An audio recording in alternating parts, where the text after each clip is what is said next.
talk about the ROBDD complexity. The algorithm for the construction is reasonably straightforward, but let us take a look at the complexity of the procedure and also the space complexity of the data structure for a given function. How big can the data structure get? It turns out that there are some functions where the ROBDD, in spite of it being an optimal structure, a minimal structure, can still grow exponential in the number of variables. You can see that we start from the top, the root has one node, the next level can have 2 nodes, the next level can have 4 nodes, and so on. There would be some functions where the order blows up exponentially with respect to the number of variables, you can't help it. But what about the time complexity of this algorithm that we presented? The input is a Boolean function and the other one is an index. It goes through all the levels of the tree and expands it all the way until you get the leaf as 0 or 1. That is when the termination happens. So, there is some thing better we can do with respect to the algorithm. Do you see some redundancy in this strategy that we can try and avoid possibly? A bound should be understood. We already said that the data structure can grow exponentially large in some cases. Okay. Data structure cannot possibly grow exponentially large without you spending an exponential time in creating it. How does the data structure become large? It is because we are creating nodes or whatever the structure is, we are doing some work and through that it is becoming large or small. So, in the worst case you can't help it. If the space complexity is exponential in the worst case, the time complexity in the worst case is also exponential.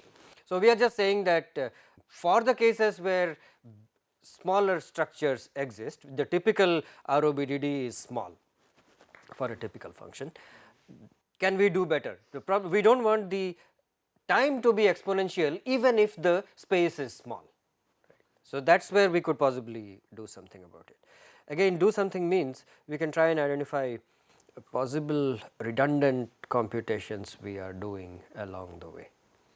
For that example itself, you should have noticed there is some redundancy. So the V2 node was duplicated. The node is not duplicated. Remember, it is created the first time, the second time around that node is returned. We do not create a new node, but it is true there is something redundant that is going on there with regard to V2. This is the second page, right? We started off with, right, the V2 was created for the first time here, but was reused here and also later on. What could we do about this? We want the reuse actually, right. So, but what can we avoid here?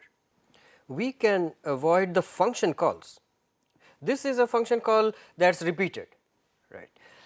We could do something about it by somehow identifying that this function and that function are expected to be the same. In the general case it is hard to say that, but certainly at that level where there is only one variable or a very simple expression, that I should be able to take a look at and say that this function C has already been captured. So, next time I get a C, let me just match against it and return the associated node V2.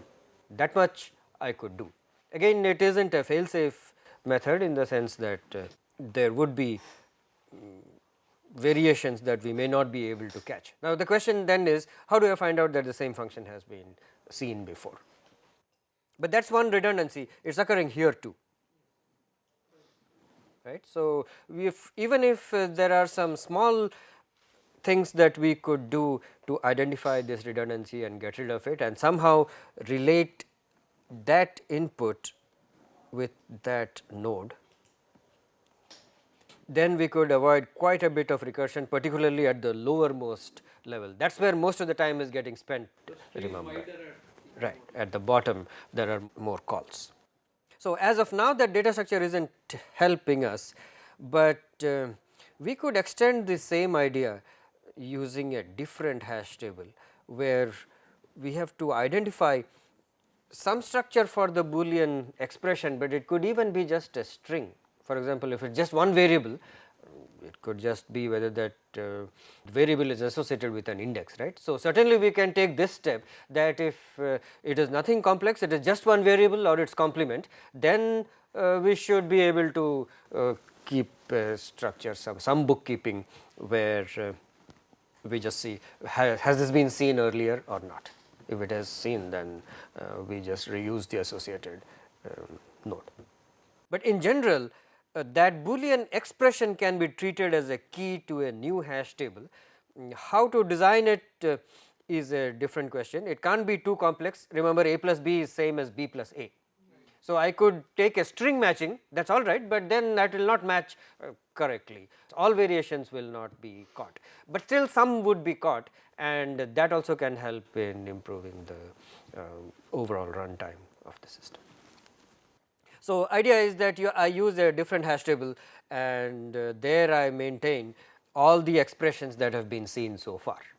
How do I maintain is a different question. We can be simple, we can be more sophisticated in that maintenance, but that Boolean expression itself is the key, and if the node exists, then I just use the node instead of recursing further. Okay, let us look at a few other interesting issues regarding the ROBDD. The size depends on the variable ordering. By size here we mean the number of nodes in the BDD, in the ROBDD. There is a strong dependence on the variable ordering. You use some ordering, you get some structure. If you use a different ordering, you get a different structure. In general, there is very little in common between those two structures, although we will look at interesting variations later on, but if you just randomly change the ordering, then you get a totally different structure. So, the complexity depends on that ordering. Complexity as defined by the number of nodes in the structure depends on the ordering. It is possible that you have a linear number of nodes according to some ordering, but according to some other ordering you could have an exponential number of nodes. Here too we could use some heuristics to control the efficiency of the BDD structure. Let us look at an example like this. You have a Boolean function of a, w, x, y, z, 5 variables, okay. And as it turns out, you are able to decompose that function into one part here and a second part that does not involve a. Okay. So, perhaps it is a plus some x y plus w z or some such function. If it is like that, then you can see that this kind of a function can be represented like this. A is the root node. Nobody gave us that order though, we have to determine that order, it is our data structure. So, we have to find what is the best ordering. But here is an example where it seems as though I am able to do it efficiently.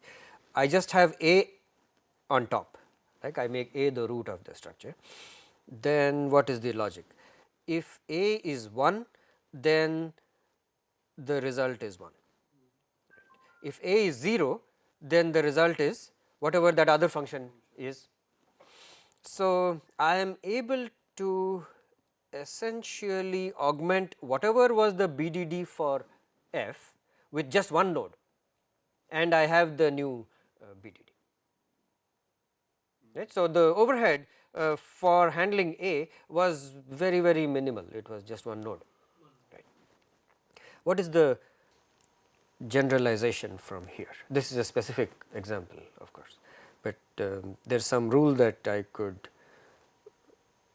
use from here. If one of the cofactor comes out to be 0 fixed, then one of the cofactors turns out to be 0 or 1. fixed. Here it is, here it suggests that the generalization could be that if in a complex function with many expressions, if there is one small part that uses variables not used in the rest of the function, if I am able to decompose it in this way, here we are able to do it because a was different and all the other functions, even though it is a complicated function, they were disjoint, where one was a small set and the other was a larger set, right. Then the rule is that those variables in the smaller set, here that set is just a, they should come towards the top of the BDD. If it was the other way around, if a came somewhere in the middle or later, then in fact you do not get as efficient a structure. A actually repeats in a number of things because it is there in both the cofactors of W, it would be there as in the cofactor with respect to W, it would be there in the cofactor with respect to W prime also. So, actually it blows up into many different nodes. That could be one simple rule when determining the ordering. Now, we are trying to find, since the complexity is a function of the ordering, we are trying to find what is a good ordering. Rules of thumb is what we are trying to decide here. Okay. That leads to a very interesting transformation of the BDDs that is worth studying. Let us say I have some function of n variables and there is an ordering that I chose for the ROBDD. Consider a new ordering in which a pair of variables have been interchanged, adjacent pair of variables have been interchanged. And the question is, what is the impact on the ROBDD when you do that? Let us put up a simple example of an ROBDD. We are talking about B and C being those two variables whose ordering we want to interchange. There is a lot of stuff on top that does not matter, as you know, those are not affected by interchanging B and C. There are other things at the bottom. Each of these here is essentially a subtree of all the other variables that are there. That is the most general structure you can think of, right. Whatever that whole function is, that can be expressed as b prime times something plus b times something. So, of course, there is only one b. B being the first one in that subtree, there is only one b. Actually, there may be other b's in the other part of the BDD, and that is okay. We are just looking at one function and we are trying to examine the effect of starting with b or starting with c. So, that function that is there here, this is the sort of a general view of what that function could be. And if my leaves here, these are the subtrees that come below the C's are W, X, Y and Z, then do you see that the expression that captures my entire function here rooted at B would be this, is B prime times something plus B times something else. Okay. Both of these could be functions of C. So, I now have C prime times something W plus C times something else X. So, my general function is this, there is a B prime C prime element, there is a B prime C element, there is a B C prime and there is a B C. Okay. Each of these is then multiplied by W, X, Y or Z. What happens if you interchange B and C? Now, I will say, instead of keeping B as the root, what if I have C as the root, given that my function is this?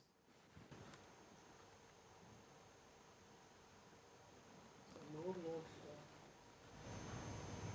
Not much is changing because we have all the combinations of B and C at the outputs. This picture is showing all the combinations. What happens if B is 0 and C is 0, what happens if B is 0, C is 1 and so on. It is one of 4 things only can happen with respect to the rest of the BDD, depending on whether BC is 0 0 or is 0 1 or 1 0 or 1 1. So, if I now make C the root, then I would have a structure like this. Well, if C is 0, then I have something, but that B would be repeated. Earlier I had one B and two C's. Now, since I am starting from C, there is one C and two B's. But what happens to the rest of the structure? In fact, we can argue that the rest does not change at all. At least there is some rearrangement, but the complexity does not change, right, because the W x y z still remain W x y z. Why do they remain? You can see that in this new structure, what do you need to do? If you were to go down that path, which is B was 0 and C was 0, then you would arrive at W. Same thing has to be preserved in the interchanging. So, if C is 0 and B is 0, I still have W, this is the same as earlier. So, W still goes there. What if B was 1 and C was 1? I still have that same path as earlier, this thing does not change, but if it was 0 1, the XOR mode kind of change will happen. if it is 0 1, that means that if I interchange the order, then that corresponds to this path where C was 1 and B was 0.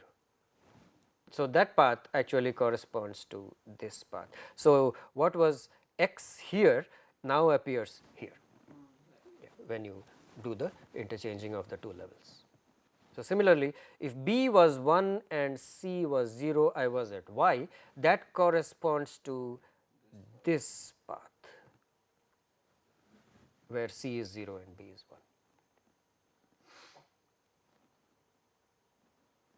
This transformation is called sifting transformation, and one important effect of this is that there is a rearrangement of the subgraphs that are rooted below the C level. Right, there is just a rearrangement, but in fact it does not lead to a complete restructuring of the ROBDD like a random permutation would cause. So, that effect is local. If you want to examine the effect of the interchange, the effect is actually a fairly small effect on the overall structure.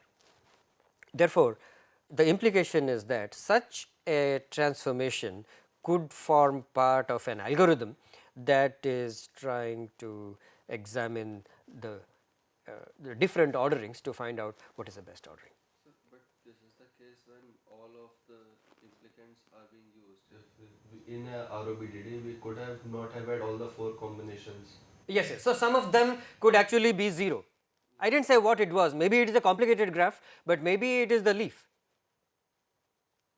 Yeah, it could be anything. The complexity of W x y z we did not look at, but what we are saying is irrespective of what the complexity is at the lower levels, the change of two adjacent levels is a small transformation, it is not a big transformation. That is all, that is the implication here, but it is important to understand because we can use that in an overall strategy where we are trying to find what is the best ordering, because some orderings might be better than others. So far it is just that the change is local, but it actually could help in discovering more efficient structures. Let us assume something like this. I do not have all the 4 different subgraphs, but instead if B was 0 and C was 1, both of these were actually pointing to the same function. It is possible, right? In fact, we have seen this earlier also in the process of redundancy removal of the OBDDs to generate the ROBDD, we were actively trying to look for patterns like this.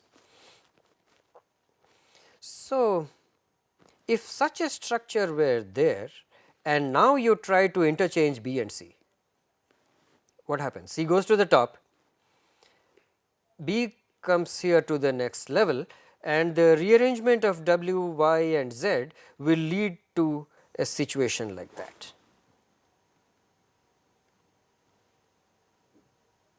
Right, this you can see that visually also.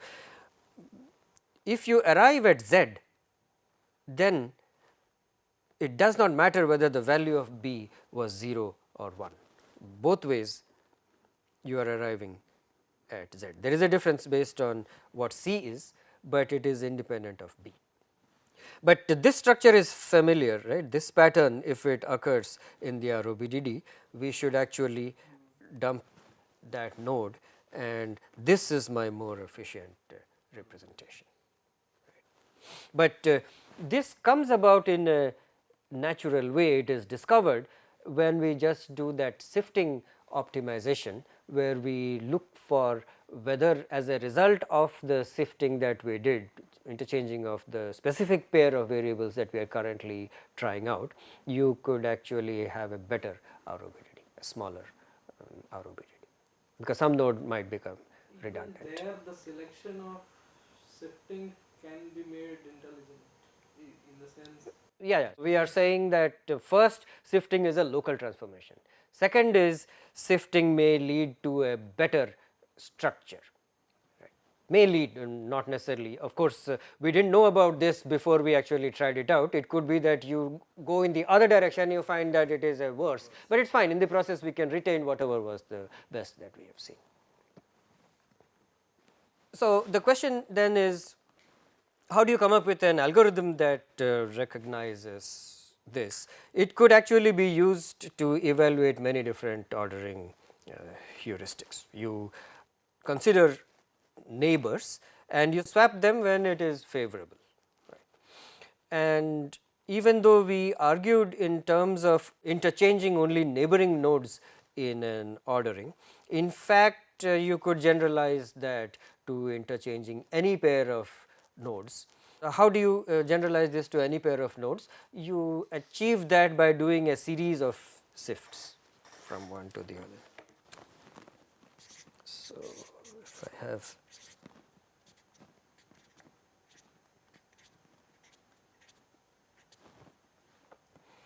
if I actually want to interchange these two, then I over a series of sifting transformations, I should be able to interchange, take A all the way there and take D all the way here. Like first interchange AB, right. Then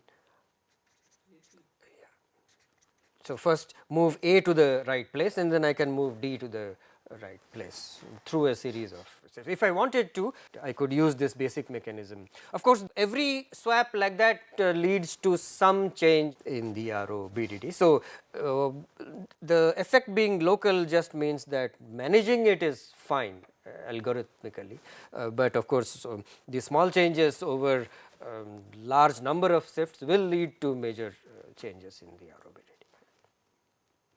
But such observations could lead to a heuristic that could work in the following way. The problem of course is that the number of permutations is exponential, right. But if you want it to be reasonably small in terms of number of transformations that you try out, the algorithm for example could be the following. You first find the best place for variable x1.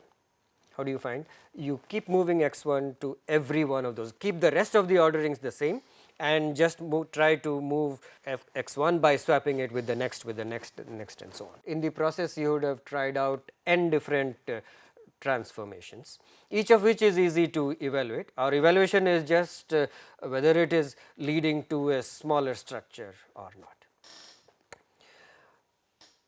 And then after I have found the right place for x1, I could then freeze the spot for x1, then try to do it for x2, do it for x3 and so on.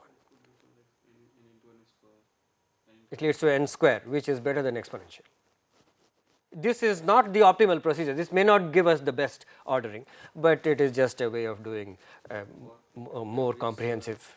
For every step, we are computing the ROBDD again and then comparing. We are not computing ROBDD. That's the whole point.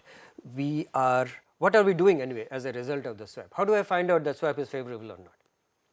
I am saying that what is there at the next levels and below, they do not matter. They do not change at all. So, what is changing is whether some redundant node was found or not. That is the only thing. If it was found, then it means that this is a better structure than the previous one. But do we need to really do a swap to find that out?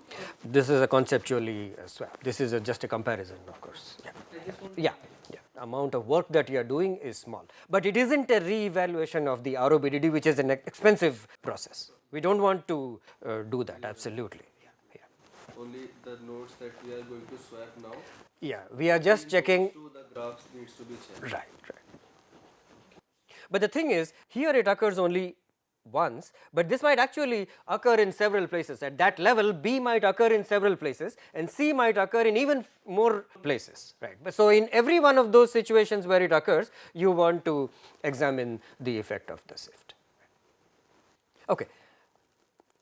Let us look at some applications. So far what we have focused on is the representation itself. The data structure itself is interesting enough that it is worth spending that much time to understand what happens, and there is a strong dependence on the ordering. So, it is important to do something about it. You can't do anything about it in the worst case, but often you can do something about it.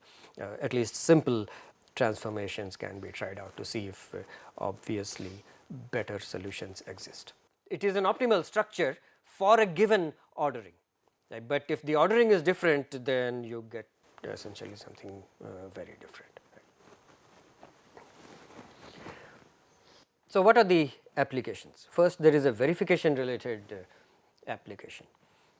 If you are given two Boolean functions and the objective is to check if they are identical or not, why is this kind of a problem relevant? When will this come up in a design flow? It could be that you are trying out some optimization.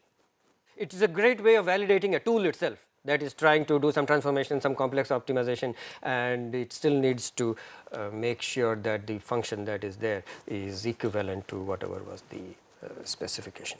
So, applications are there, but the question is, does that final implementation satisfy the specification? It could be two different implementations you are comparing. It could also be that something was specified first and you have an implementation which is an optimized netlist perhaps, and you can ask this question, was the optimization okay? First of all, is from a tool point of view, was the tool okay? It could also be that sometimes we make manual modifications to a netlist to improve timing or to improve whatever, and we could do this kind of a check to verify that we haven't destroyed anything in the process of manually changing something. How do I check? So, I have two functions, now I need to check them for equivalence. How can I use ROBDD for this?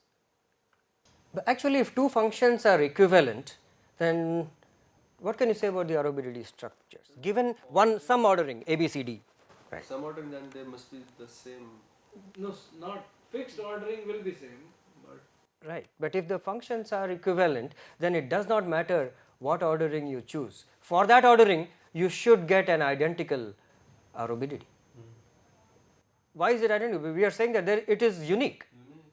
Right? The canonicity property means that does not matter if the functions are superficially different with respect to the set of implicants that we use, where we came from, but if the functions are equivalent and the ordering is fixed, we choose an ordering, right? It does not matter, you choose some ordering of the variables, you should end up with the same ROBDD structure. with the same ordering we should.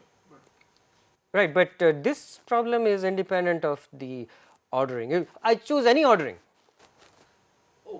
right? I just want to know that functions are equivalent. If they are equivalent for one ordering, they are equivalent for all orderings.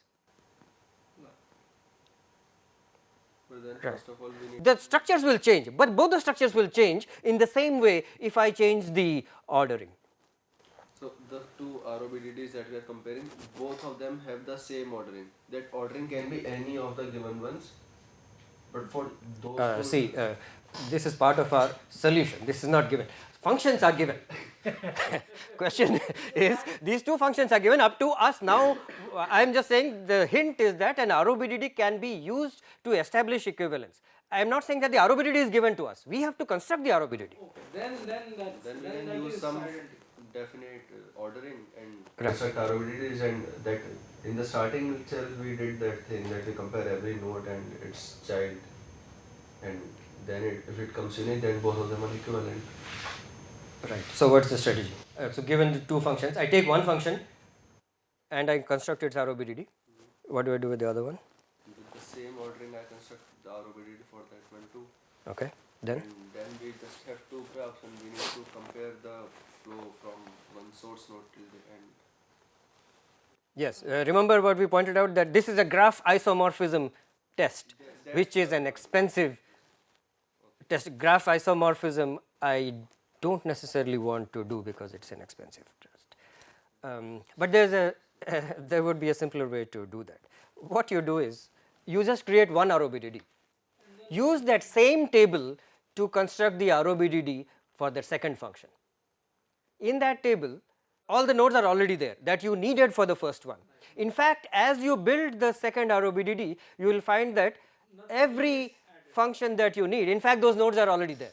But the second time when you do the traversal, in fact, you will find all those nodes. All nodes are Or same. You over don't there. add any new edge, you don't add any new Yes. node. And So at the end, equivalence check means what? nothing new added. Means you end up at the same root. Ultimately, it's just a pointer check. Are you at the same index or not of the hash table? If you are, then every node is associated with one function. So if you end up at the same node as the root of the first function, then they are equivalent.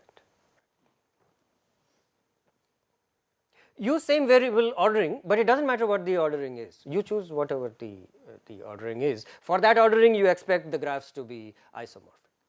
But isomorphism can be checked implicitly by just constructing the ROBDD. You don't have to use a graph isomorphism algorithm, which is in general a difficult problem. Okay, of course, this process works because of the canonicity property. If two functions are equivalent, then their associated ROBDDs are identical in structure. That's why this process works. Okay, let's look at a different application. Testing is the process where the chip is already manufactured and you want to run some quick checks to figure out whether there were any manufacturing defects. What kind of defects? The stuck at 1 or stuck at 0, these are common faults that may occur during manufacturing because of randomness in the processes. Stuck at 1 means what? Essentially there is a short to VDD, that is what happens. We want to do the testing in the following way. I want to find whether y is stuck at 1. For that, how do I test? These are my inputs. I do not have direct access to these functions, what are there inside. I am able to access y somehow, but I am able to set a, b, c, d to appropriate values. So that my expectation, for example, can be that it is a 0 that I am expecting on the y, and I measure a 1 at y, that points to a stuck at 1 fault perhaps at y.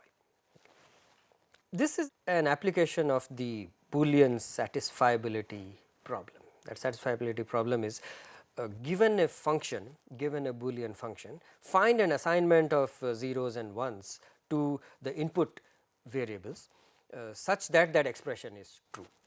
For a general expression, it is not obvious what should the inputs be, all these ABC, what should it be for making x 1 or whatever the output is 1. The application for testing here is to determine if that inverter output is stuck at 1, which means that you set the primary inputs to those values such that that inverter input is 1. Input is 1 means the output is expected to be 0, and if it is stuck at 1, then you can detect it. So, the problem is, can we assign values to ABCD such that x is 1, the output of that function is 1.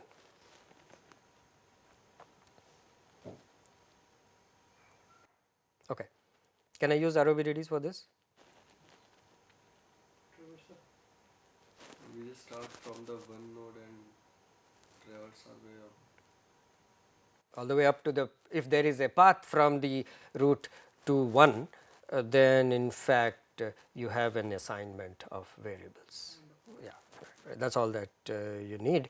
essentially is there a path. If there is a path, then in fact those branches that you take along the path give you explicitly the values of those variables, which will ultimately lead to that function being 1.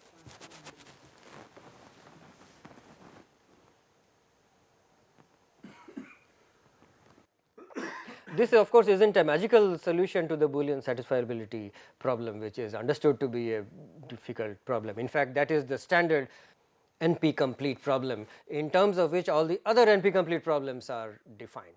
We show that it is equivalent to Boolean satisfiability, and therefore that is also NP. But this seems like it is an easy thing. Finding the path from the root to the one node, is that difficult? How complex can it be? Answering this question of is there a path from the root to 1? That is okay. That is fine. That is what we are using to answer this question. That is all I need. It does not matter what else is going on in that BDD. If there is one path, then I have answered my question. Oh, we just need one. Okay. Yeah, does a path exist? So there may be more than one set of variables assignments which will lead me to truth value. That's all right. I just need one path. The question was, does there exist a variable assignment, or give me a set of variable assignments which will result in that function being true. So I am just looking for one path. That is an easy computation. But so what is wrong? I just said that it's satisfiability is a difficult problem.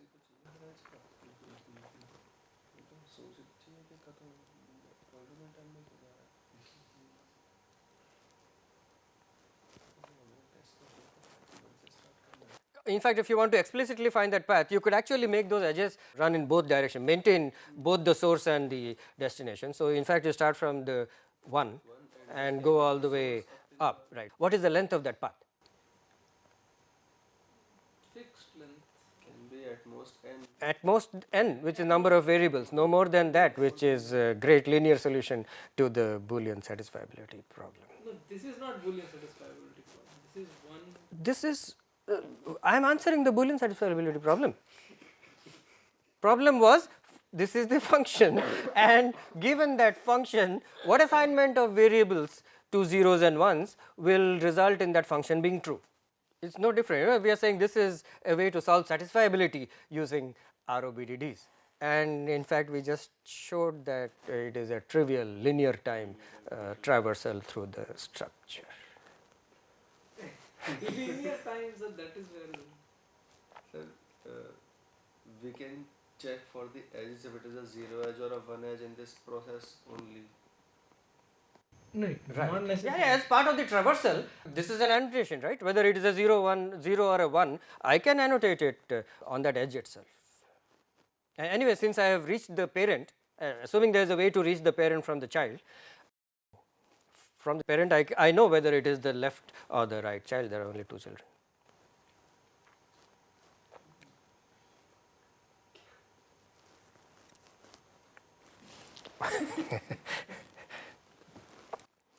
Well, you have forgotten what we just started off the discussion with. It was in the previous class.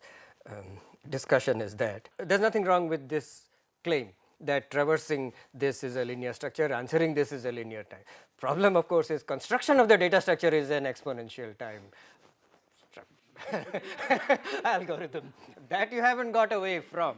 Once you have the structure, then if you have repeated questions, you could use that same structure and efficiently answer that question. All the questions could be answered on that same function. If you have other questions, you could also answer them. If you have other questions on a subset of that function which translates to a subtree or a subgraph in that same larger BDD, then also you can answer it efficiently. But this does not get away from the original difficulty of the problem. Right.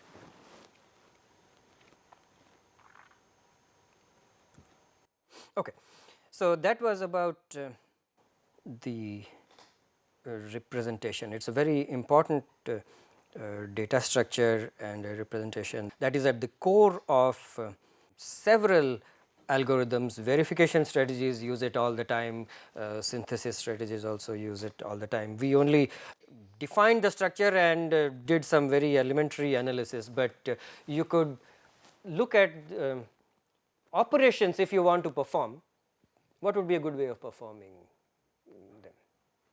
So far we did not do too many operations, we only talked about the data structure. We asked some questions, but of course for us to use it, for example, I have one function for which I have one BDD, I have a different function for which I have a different BDD. If you want to do AND of the two functions, what is involved, or if you want to do OR of the two functions, you want to compose, then what is the step that is involved with the BDD. So, there are other things that of course you would like to do once you have a representation of the functions. But let us move on in this discussion to logic optimization, following that representation discussion. Some of this has already been discussed in that FSM and coding context, but we will move from there to actually how the logic optimization is performed. So, here too we can think of a two level logic minimization or a multi level logic minimization. Two level here meant that it was an AND OR structure like this is a two level. Of course, you know that any two level function like this or any function can be written in a NAND form at the two levels. This is suitable for a PLA kind of implementation, but as it turns out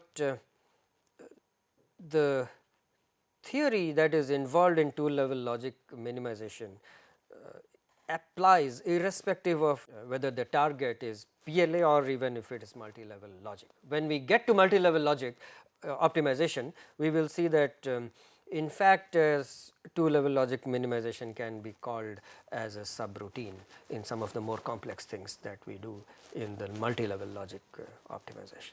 So, that is why everything that we are doing in two level is actually applicable also in the multi level. So, in that sense it is not PLA specific, it is just that sometimes when you express a more complex functions in terms of let us say product of different two level expressions, then you go into that two level expression, you can apply all of these what we are looking at here. So, its applicability is more general than just the PLA structures. Okay. Just to recap, that structure looked like this. There was an AND plane, there was an OR plane, there were all these columns corresponding to an input variable and its complement. And on the output in general you have some things. In the case of the FSM we had the D inputs of the flip flops that corresponded to another set of outputs, but in general there are some inputs and there are some outputs. And if you have some function maybe multiple outputs, you know that you can compose it out of essentially connections made in the AND plane followed by connections made in the OR plane. So, for Z if I have this is A prime plus C prime D prime, then that column for Z would consist of two connections here corresponding to the two product terms. The product terms themselves come from the AND plane of the PLA. So, A prime is this and C prime D prime is this. Okay, so that is the architecture. Let us just quickly go through the terminology. We have already introduced most of it. Literal refers to a Boolean variable or its complement. Both of them are treated as one literal. Right? A product term or a cube is a product of literals, just product. This is not a more complex expression with sum and so on, it is just a product. Why it is called a cube? You should be able to see this. Essentially it translates to a structure in the n dimensional cube structure that you have for the entire function. One of these product terms would correspond to a cube of some dimension. If it is 2 dimension, then it is like perhaps these 4 points, and if it is 3 dimensions, then it is a cube of 8 points and so on. So, all of these are cubes. So, that is why cube is used here, not suggesting that it is only a 3 dimensional cube, but it could be any number of dimensions. Min term we have seen, this is a product of all the n literals for a function with n inputs. Right. And of course, a function can be broken up in terms of decomposed in terms of a set of minterms. From a visualization point of view, these minterms correspond to vertices in the cube for the function. So, this is a product term, that is a cube, that is a cube, and a function like this can be decomposed into a set of minterms, right. So, this becomes this, but that one expands to 2 minterms perhaps. The function may also have some do not care points, and that is what we are illustrating here, that there are a set of on vertices. There is an on set, there is a do not care set which is this, and there is an off set which are these. Implicant is a cube whose points are all either in the on set or a do not care set of that function. Okay. So, if you have a B prime, then that is an implicant, because the 4 points corresponding to B prime are all either in the on set or they are in the do not care set, which means that if that implicant is 1, then that function is 1. That is the meaning of implicant, right. It implies that the function is true if the implicant is true. So, that is an implicant. Let us define a cover. Yeah. Is it normal, or is it always okay to assume that implicant, the don't care points value will always be 1? No, I mean, it we means can that assign it we to have 0. a choice. Do not care means we have a choice. Right. It is just that it does not hurt to have it as 1. Some of the do not cares we need not include, but some of the do not cares we can include if it is convenient for us, if it helps us minimize it. It is to that extent. So far it is only a possibility. We are saying that it is an implicant in the sense that if B prime is 1, then that function is 1. Okay. Cover is a set of implicants that includes all the minterms of the function. So, this what we have here is a cover, what is highlighted in orange. Of course, that brown node there is not part of that orange implicant. This is the B prime implicant, B prime because this is the B dimension. Okay, so, B prime is this one face and the face behind it is B. This itself is also in the onset, so that also constitutes an implicant. There are other implicants in this picture. What are they?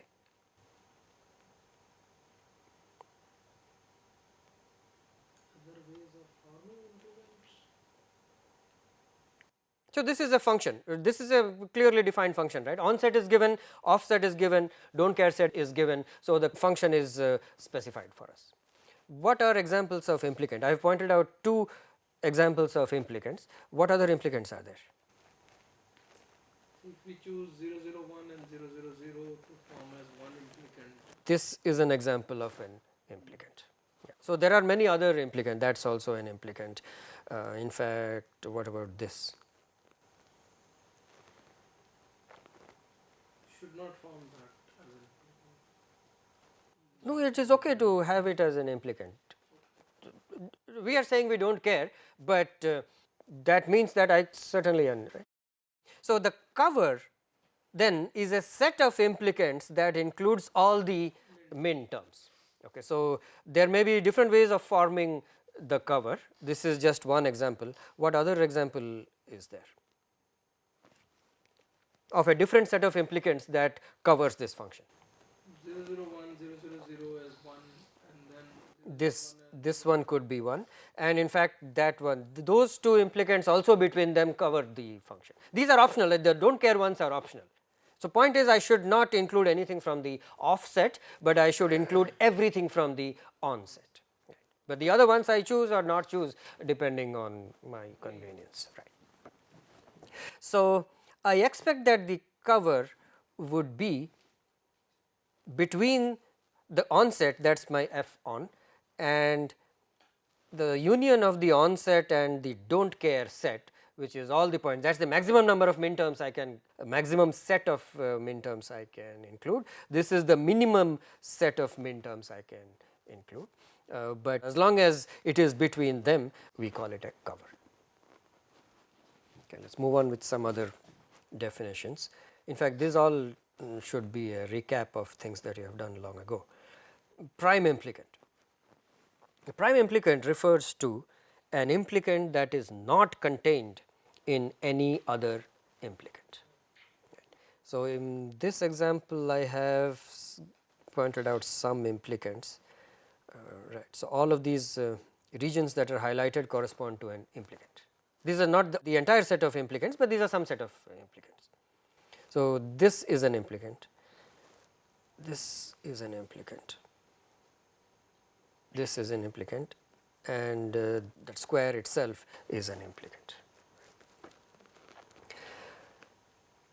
Which of these are prime implicants? 0, 1, 1 is 0, 1, 1 is a prime implicant. Prime implicant is defined as it is not fully contained in any other implicant. So, is that green one a prime implicant? This one consisting of just that one node? The way to answer is ask if that node or whatever that implicant is, it is completely contained in any other implicant. Is it contained or not? So 0, 0, 1 and 0, 1, 1 will. This one is containing this, completely containing all its internal min terms. So, that is actually not a prime implicant. How about this one, that oval? that all is not completely. It is not contained in any other implicant. So, that is fine. How about this one, the green one? No, sir. That is not because it is completely contained. How about the orange square? That is also prime. Yeah. So, these two are prime implicants. So, this one and these are the two prime implicants here. Continue with the definitions. An irredundant cover, there is a reason why we are defining these terms. An irredundant, as its name suggests, is one from which you cannot delete an implicant, any of those constituent implicants, and still manage to cover the function. Yeah, all the min terms, which is cover the function. This should be clear why we are moving in this direction, as opposed to an irredundant. If it is redundant cover, it means that there is some implicant that is already covered by some other set of implicants, then why should I keep that cover there? I can get rid of it. That is where we are heading. So, irredundant is one from which we can't delete any.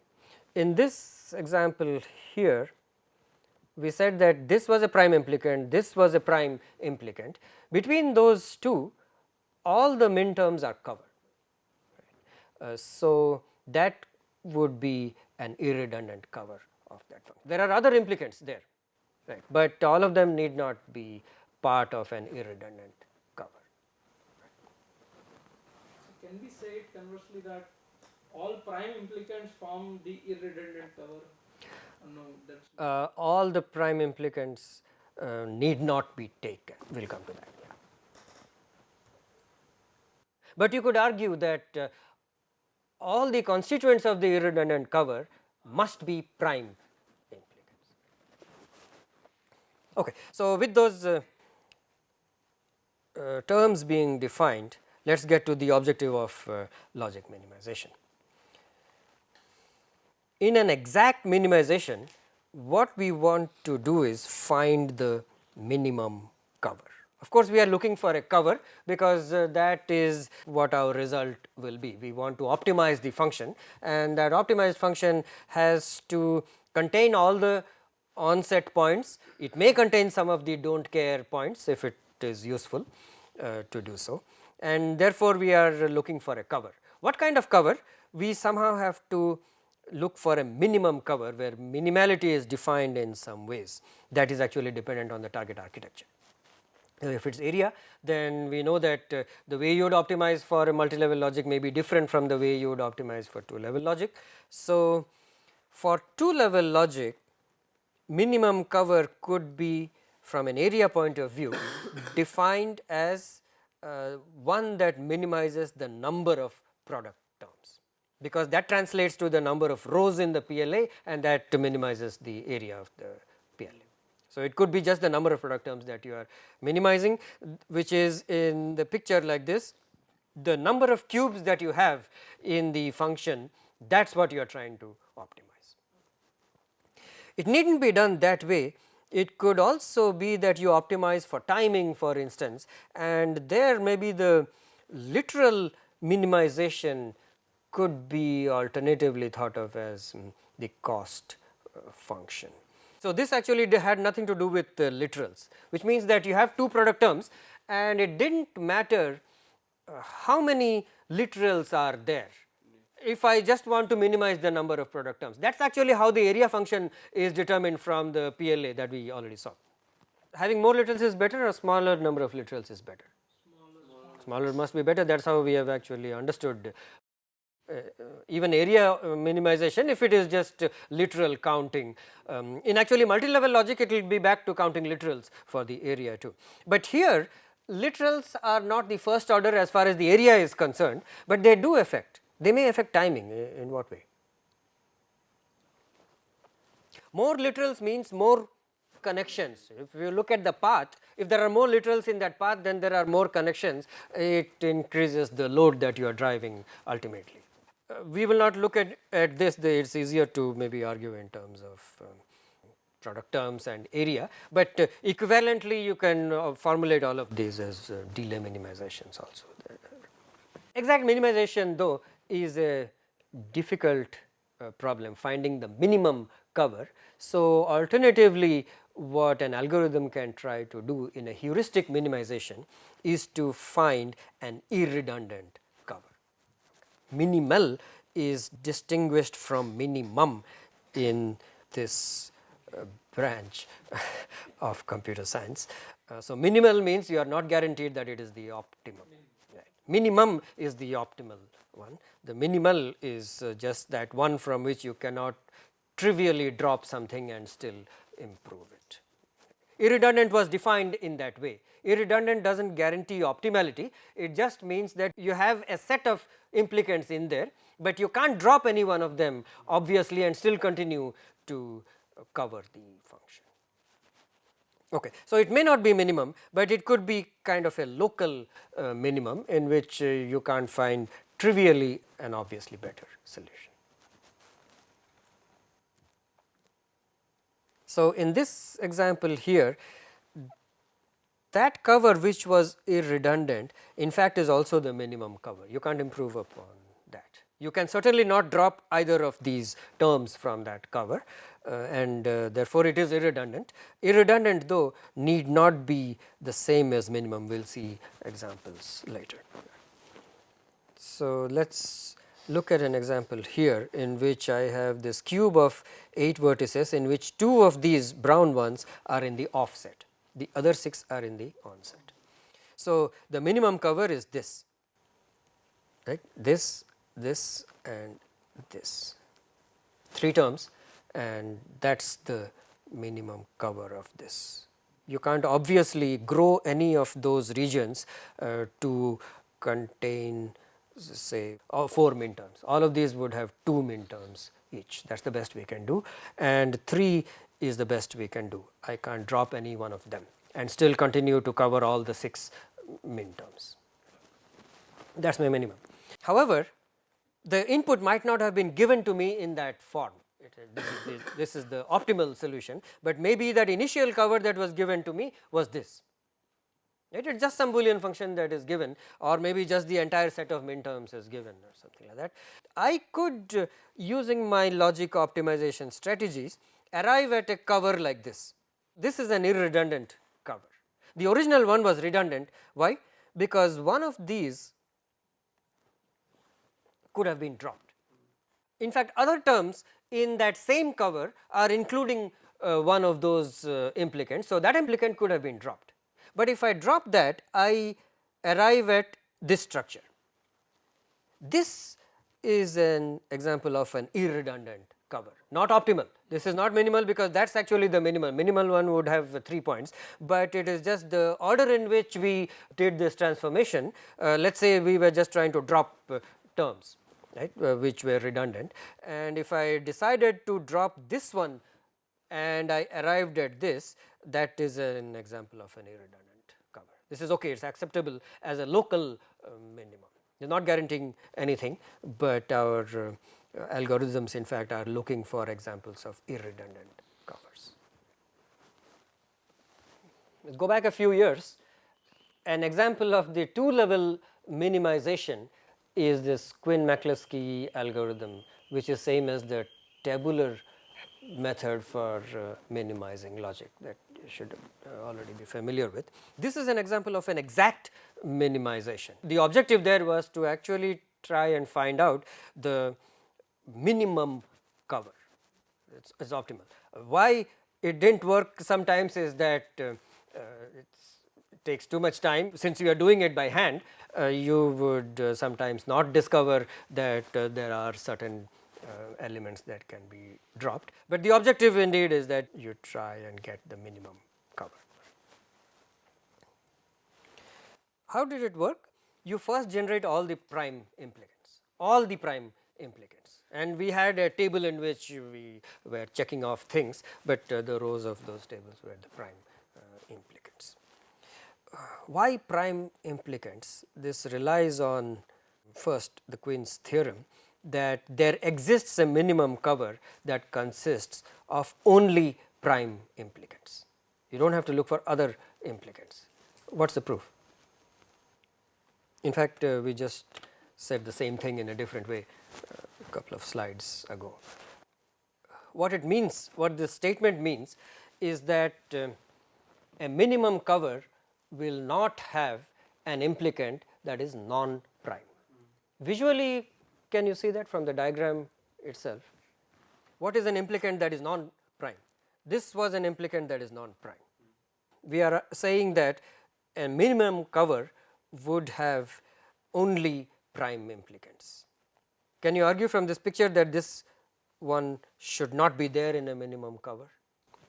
Yes, because the definition of minimum is minimum literals or minimum product terms. So not literal. So let us restrict ourselves to product terms. This is we are on 2-level logic, so we will restrict ourselves to product terms. If this term was there, a non-prime implicant was there as one of the terms. Somebody gave me the set of implicants, and I am now trying to optimize the logic. Some of them could be non-prime implicants. If it was there, you could argue that you can replace it by a prime implicant that contains that fully contains that non-prime implicant. Right. That's the whole point of defining the prime implicants. Right.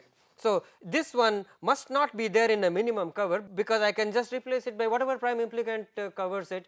At the very least, it has the same number of terms. By itself, it does not reduce the number of terms, but we are just saying that there is a solution with all prime implicants. That is all that we are saying. We are not saying that the solution is better.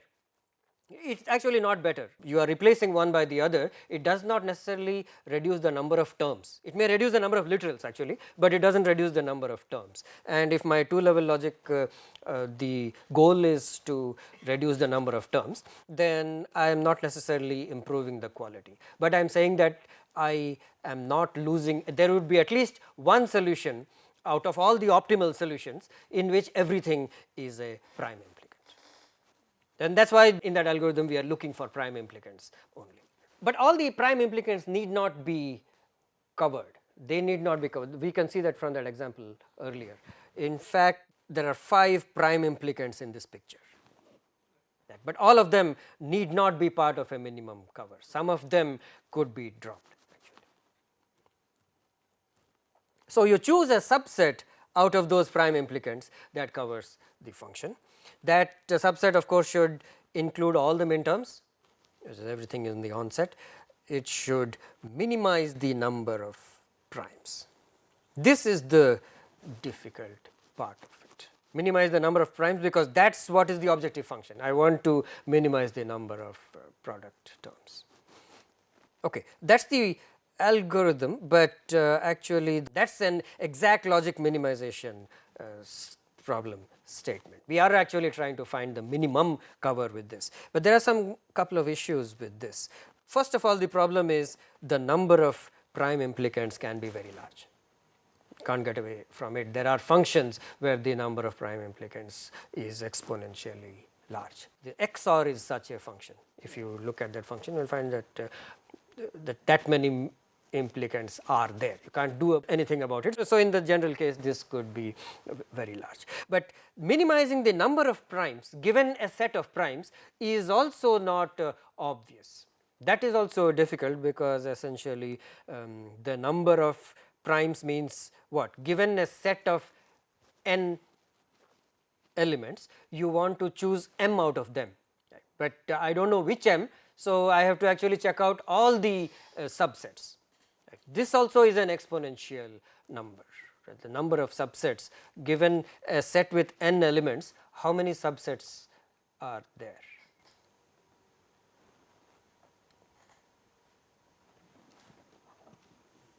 If I have x1, x2, you can see the association with this problem. Each one of those is a prime implicant, and my optimal function is some subset of these. Right? All of those need not be there, some can be dropped, but point is I want to know which ones are to be dropped, and I can't do it exhaustively. If I try to do it exhaustively, how many subsets I need to look at? So some sort of so assume 1 is in the subset, then n minus 1, n minus 2. Right. Like this that. is an exponential number. How many subsets are there out of n? Each of them is either there or not there. Right. So, the number of possibilities is 2 to the power n. So, that is an issue. First of all, there are a large number of prime implicants. Secondly, the number of subsets also cannot be easily exhaustively tried out. So, that exact logic minimization takes too much time. If it is small enough, that is fine, and that is why we were using the tabular method for getting the exact minimum, but for a relatively small number of variables. The number is larger, then we ran into difficulties. So, close to minimum may be good enough, even if you can't get the optimal one. You have a need for a heuristic minimization, where the strategy is just this: you start with some cover. Some cover is there, it depends on how that input function is represented, but maybe it is a set of implicants, some set of implicants that is given, maybe it is a set of min terms that is given, that is also a set of implicants. So, it is there in some form. So, that is the default cover, and you just try to improve the quality of that cover by some operations that we will look at. But the heuristic logic minimization essentially uses an overall strategy like this. What those operations are, we have to study, but the overall you can think of it just as a loop in which you try to transform it in some way, restructure that set of implicants that you are going to choose in some way or the other. So we will also be going in the detail of that paper you gave us in this part. Which one? Multi-level logic optimization. Mustang. No, that was for that discussion.